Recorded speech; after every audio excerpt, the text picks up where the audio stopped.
ब्रह्ममुरारिसुरार्चितलिङ्गं निर्मलभासितशोभितलिङ्गम् जन्मजदुःखविनाशकलिङ्गं तत्प्रणमामि सदा शिवलिङ्गम् देवमुनिप्रवरार्चितलिङ्गं कामदहन करुणाकरलिङ्गम् रावणदर्पविनाशकलिङ्गं तत्प्रणमामि सदा शिवलिङ्गम्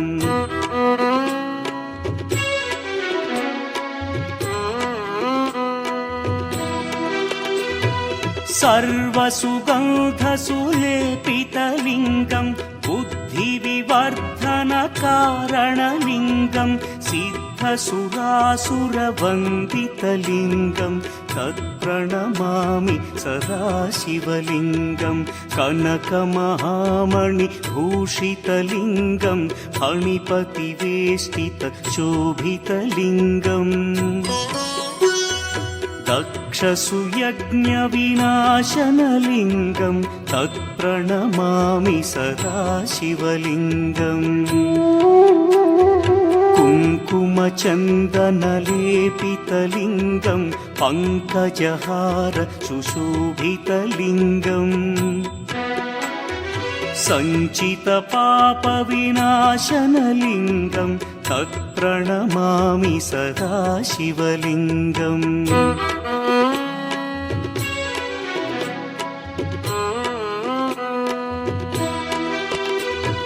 देवगणार्चितसेवितलिङ्गं भावैर्भक्तिभिरेव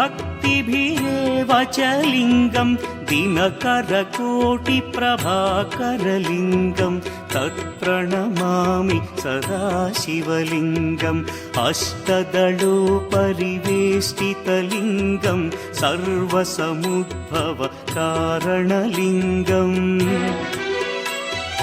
अष्टदरिद्र्यविनाशनलिङ्गं तत्प्रणमामि सदा शिवलिङ्गम्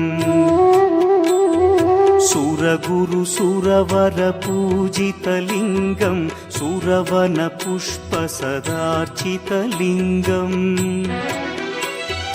परमपदं परमात्मकलिङ्गं तत्प्रणमामि सदा शिवलिङ्गम् लिङ्गाष्टकमिदं पुण्यं यः पठेच्छिवसन्निधौ शिवलोकमवाप्नोति शिवेन सह मोदेन।